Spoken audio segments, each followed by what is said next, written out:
As usual, I'm going to remind everyone that you're all welcome here. We love having you here. However, this is a meeting of the Foreign Relations Committee to do America's business. For those of you in the audience, there'll be no audience participation of any kind, and that includes with signals, with signs, or obviously standing up or speaking. If you do that, you'll be removed, arrested, and processed as usual and banned from the committee for a year. So with that, we're glad to have you here and glad you came to watch, but this is America's business here. We have some senators who have to get on their way but want to make introductions, so I'm going to start. Senator Scott. Mr. Chairman, Ranking Member Shaheen, and members of the committee, it is a real honor to sit before you today to introduce my friend and Floridian, Kevin Marina Cabrera, to this committee. I'd also like to recognize Kevin's mother, Gazelle, who's here today. You must be very proud. In nominating another Floridian to his administration, President Trump made an excellent choice in Kevin to serve as ambassador to Panama.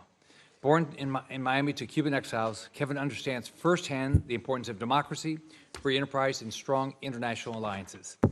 Kevin currently serves as a county commissioner in Miami-Dade County and vice chair of the Miami-Dade International Trade Consortium, and many of these are here supporting him today.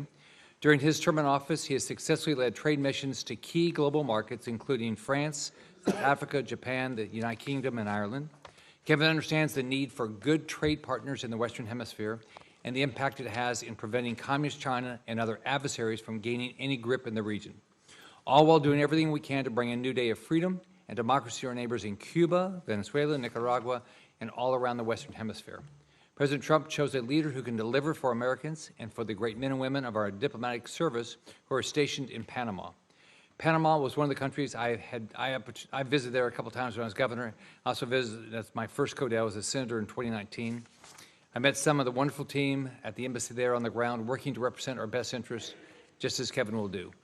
With his and Secretary of State Marco Rubio's leadership, our diplomatic mission in Panama will be very, very, very successful. Panama plays a serious role in America's international trade mission. This is why we need strong leadership like Kevin at the helm. I am confident that his skills, his character, his expertise will make him an effective ambassador to Panama. I look forward to hearing from him today on his vision for U.S.-Panama relations and how he plans to advance President Trump's agenda. Together with President Trump and Secretary Rubio, I'm confident Kevin will help restore peace through strength and stand for America's best interests. He has my full support. I urge my colleagues to advance his nomination quickly. Thank you, Chairman. Thank you, Senator Scott. We appreciate that. Senator Cruz, I understand you also are on a short chain, so we're going to recognize you to introduce Mr. Rubenstein. Thank you, Mr. Chairman. It is an honor to introduce Reed Rubenstein today before the committee. I first met Reed back in 2014 when he was the attorney representing the victims of the 2009 Fort Hood terrorist attack carried out by jihadist Nidal Hassan.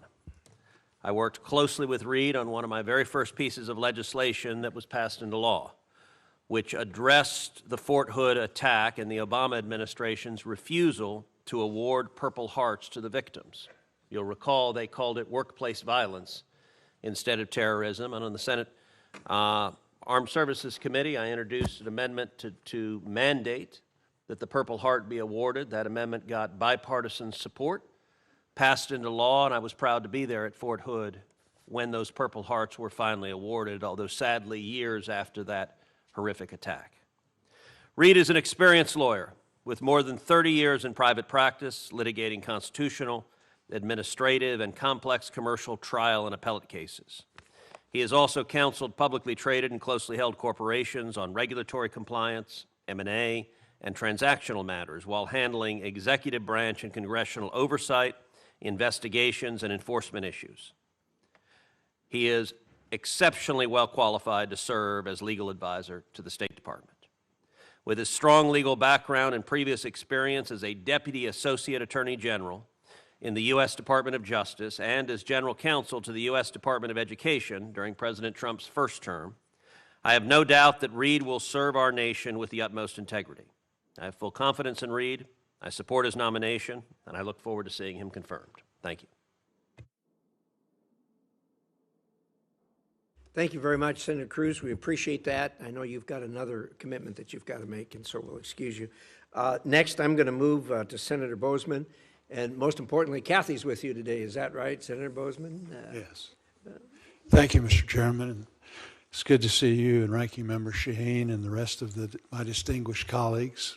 It's an honor to be here today to introduce my friend and fellow Arkansan, Governor Mike Huckabee, President Trump's nominee for U.S. Ambassador to Israel.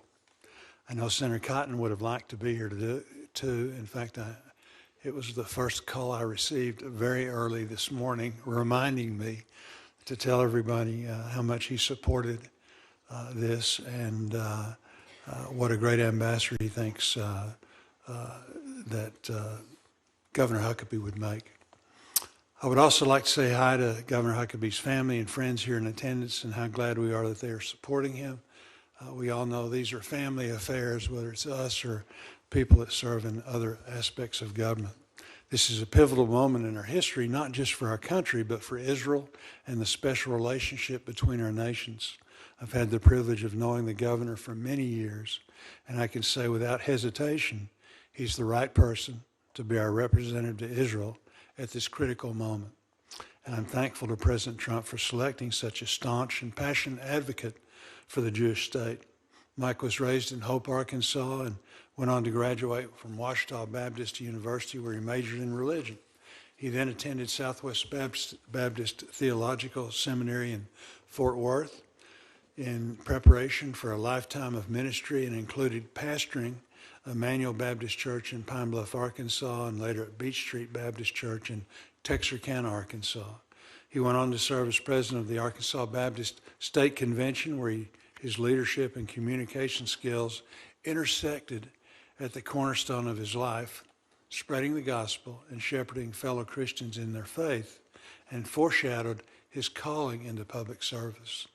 Mike served as the 44th governor of Arkansas for over a decade, with his time as their state's chief executive marked by his tireless pursuit of pragmatic solutions, a tireless work ethic, and an innate ability to forge relationships across political divides. He brought transformational change to Arkansas, leaving a legacy of lower taxes, job creation, improvement of state infrastructure, K through 16 education reform, and his enactment of a nationally recognized health initiative focused on disease prevention. Mike is not only qualified to serve as our ambassador to Israel, but he is uniquely suited for this role, given the way he has championed Israel throughout his entire life, including as a steadfast supporter of Israel's right to exist and defend itself.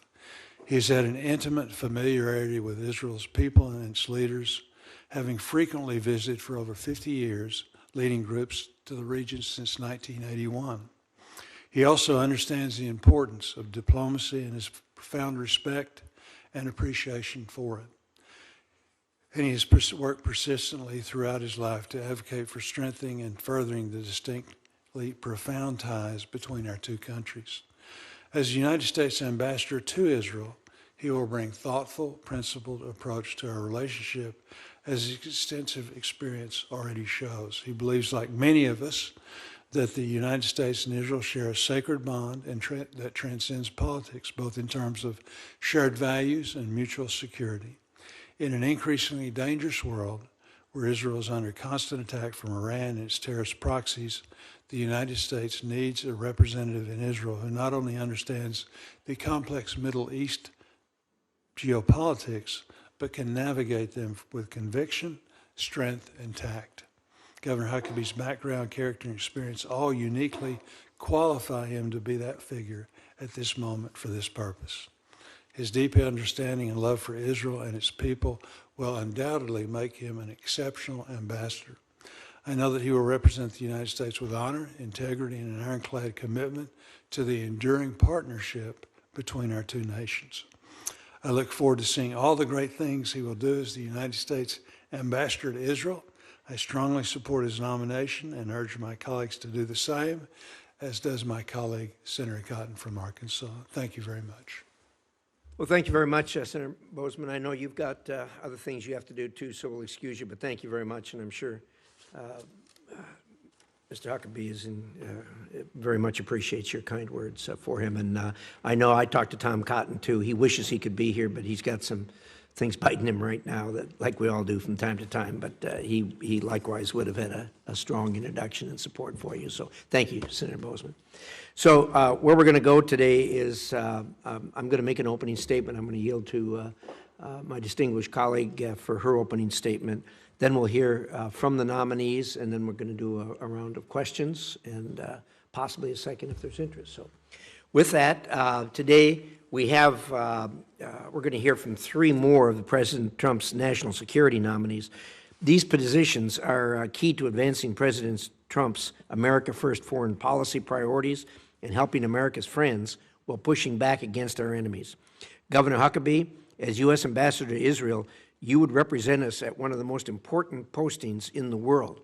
Israel is one of America's greatest allies, a bastion of freedom in the Middle East, and our closest partner in countering Iran's destabilizing efforts in the region.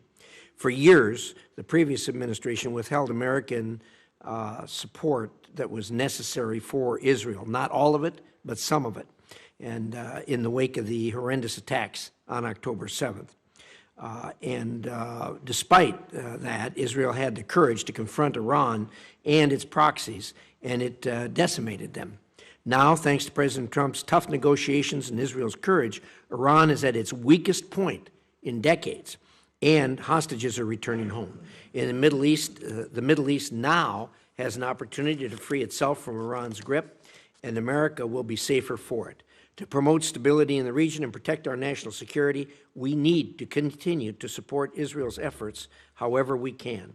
This includes providing Israel the weapons it needs to defend itself and working with Israel to ensure both American and Israeli hostages are brought home from the clutches of Hamas.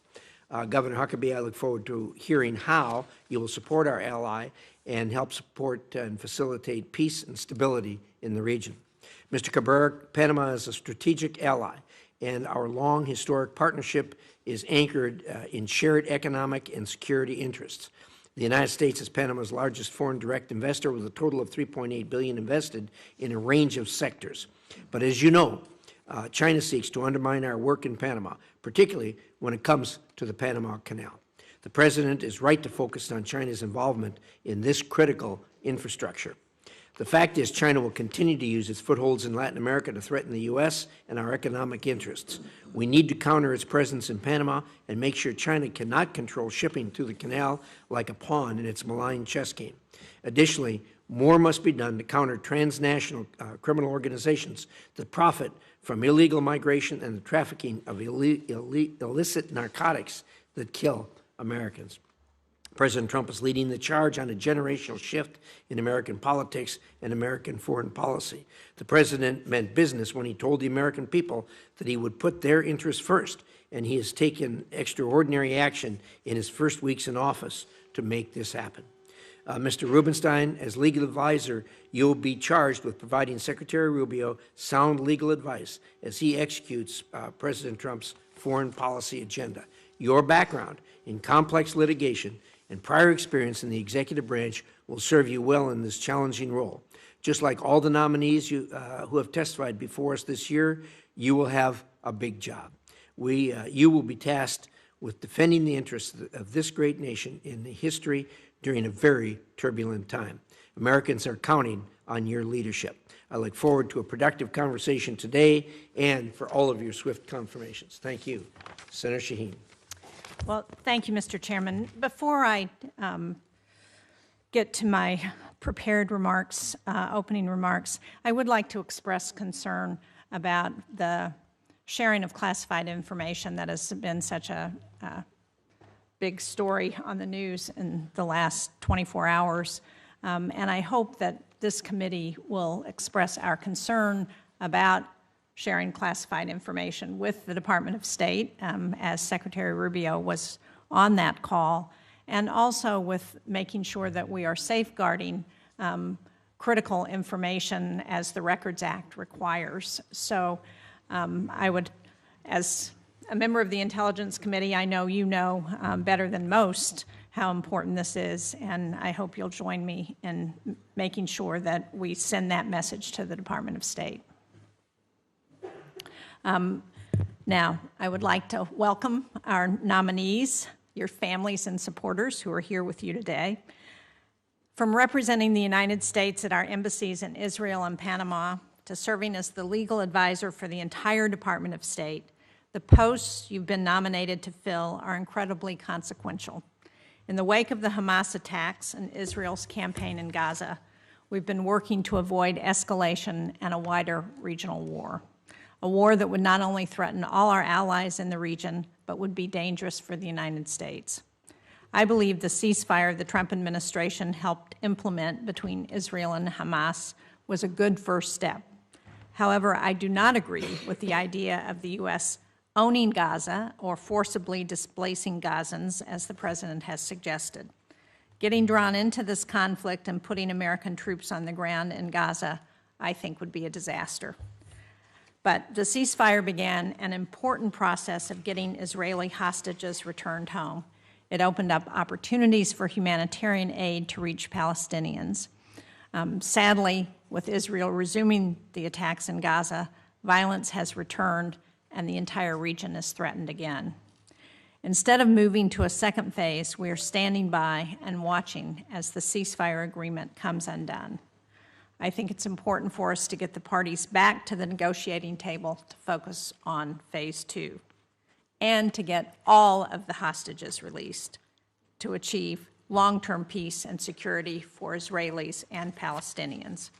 Mr. Huckabee, I know you've supported Israeli annexation of the West Bank and advocated for total Israeli control of Palestinian territory, as we discussed yesterday when you were kind enough to meet with me.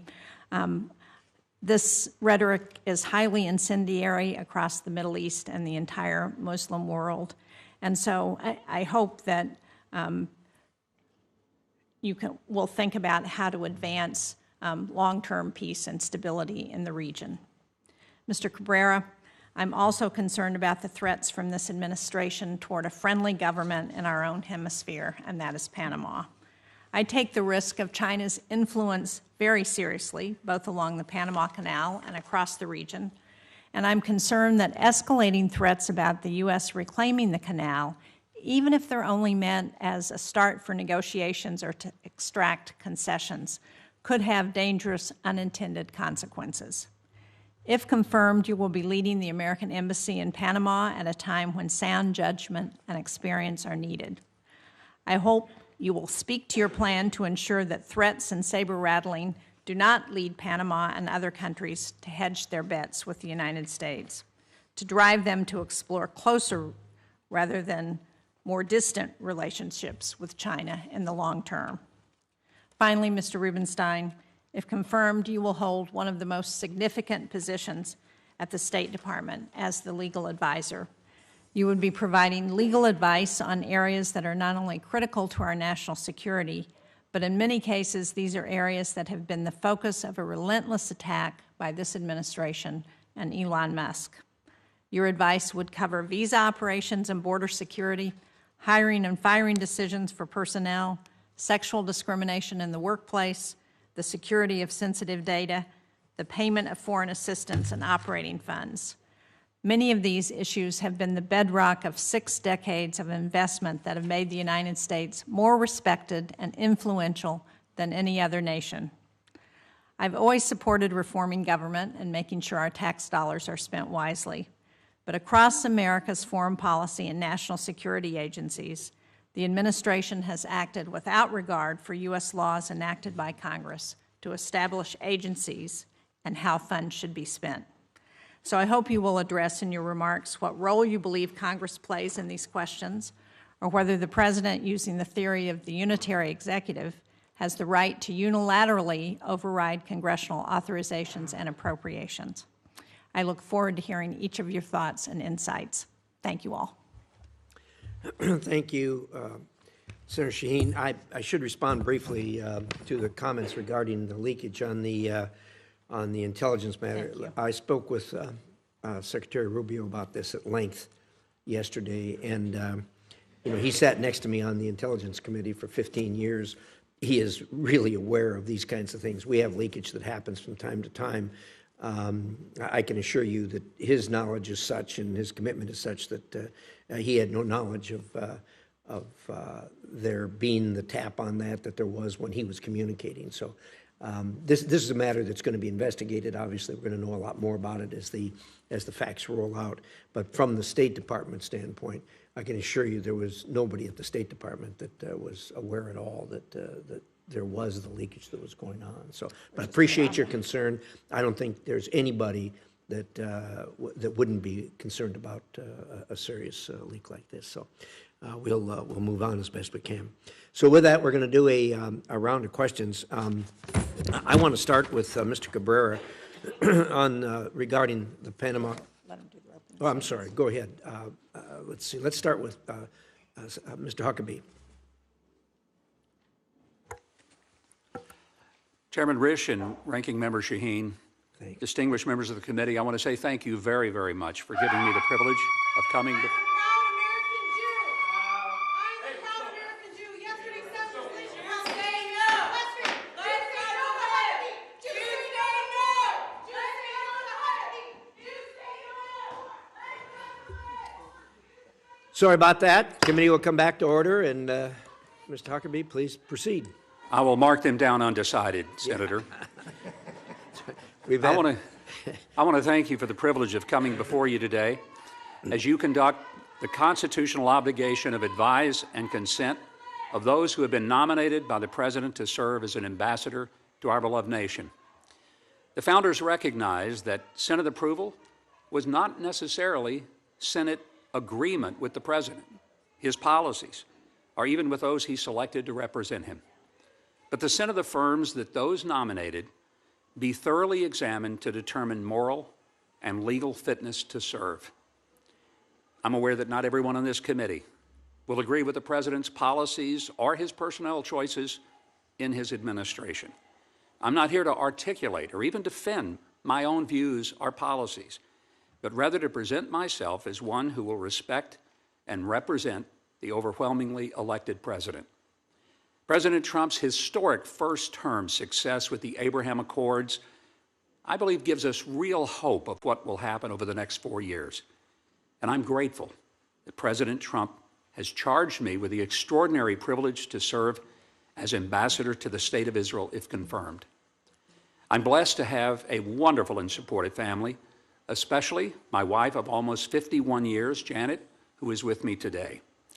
Now, I'm sure some of you are thinking, we look quite young to have been married 51 years, but we got married when we were 18.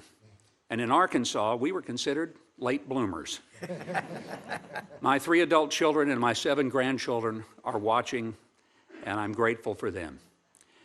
I grew up in a small orange brick shotgun rent house in a little town called Hope, Arkansas. No male upstream from me, not one, in my entire family lineage had ever graduated from high school. The very notion that I would one day be governor of my state or be nominated to serve as an ambassador would have been laughable in my childhood. I stand here today grateful to God for his grace and goodness, and it is the only explanation for my being here. I would say the same for the nation that I've been nominated to deploy to. Israel is a tiny nation the size of New Jersey. And it's the only rational explanation for its existence in various forms for the past 3,500 years would be the grace and Christianity to justify ethnic cleansing. Huckabee misuses Christianity to justify ethnic cleansing. Free Palestine. Senators ask him about the end game of Christian Zionism for Palestinians in Israel. Free Palestine. Free Palestine.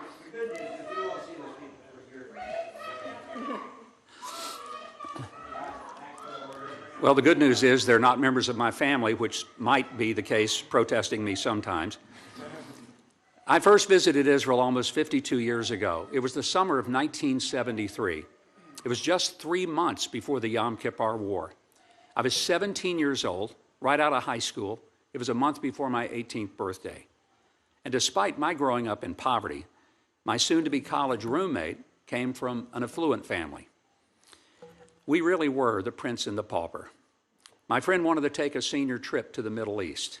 Now, his father was willing to let him go, but only if I went along, and the father offered to pay my way to make it possible. In that summer, we went to Jordan, Lebanon, Syria, Greece, Turkey, Cyprus, and Israel.